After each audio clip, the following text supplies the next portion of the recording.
since again, obviously with getting rid of Ridley now, and I don't know, I'm not exactly sure when Kyle Pitts is expected back. Going forward for the rest of this year, given that you guys are actually in first place in the Yeah. NFC South there with your record, how does that play out for the rest of the year now? Who do you go to? Who's your go-to guy? I mean, you didn't have Ridley anyways, but I mean, who's your go-to guy now? Like who's going to step up for you guys? Like who's really going to take that up? Is there anyone there? Yeah. So I think you mean Cordero Patterson. He's coming off of Oh, IR. sorry. Yes, yes, No, he's coming that's off fine. IR. My I apologies. was Yeah, picking yeah, out what yeah. you were throwing down. It's okay.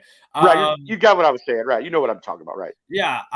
He was off for 4 weeks, so I'm very excited for it. I'm really, and I'm sure Mr. Hanner, you can attest for this.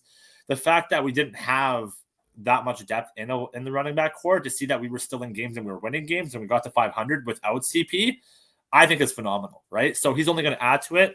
It's tough though. The only thing I want to, 100%. I guess, say with it is us being a first. And Yeah. I know we talked about this on the last show too, but Mariota is a mobile quarterback, but he's not utilizing his targets properly, especially with Drake London and Kyle Pitts. So if we want any kind of possibility, and all we need to do is get into the playoffs, because then anything can happen. It doesn't matter True. realistically at that point, True. but utilize your weapons.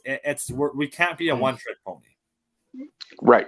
I got you. No, fair enough. I agree with that totally. I mean, and again, you had a good young team there, and given the craziness of the NFC South this year, the fact that after Week 8 you guys are sitting atop the division is, we joke and laugh, but Falcons are at least playing, my friend. So you got to be proud of that. Very much so, because this is a team that Right. before, I've been saying this for most of the season. This is a team that before that if they were behind, they were just behind and they weren't catching up.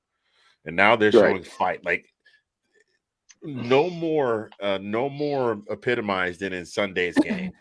The Falcons that Kyle and I know and love from years past, once that Yes. touchdown was caught, we were going to do something inept, or Matt Ryan was going to get sacked, or he was going to throw a ball in the dirt, or get his hand slapped and throw. I mean, I'm not even picking at the guy. That was a quarterback that we loved. We called him Matty Ice, but we just knew Right. that Matty once it Ice. got to a certain point in the game, if it got out of control, like Matt Ryan is a guy who plays good from the front, or if the game is neck and neck, and doesn't really seem to do playing from way behind or playing with a lot of pressure.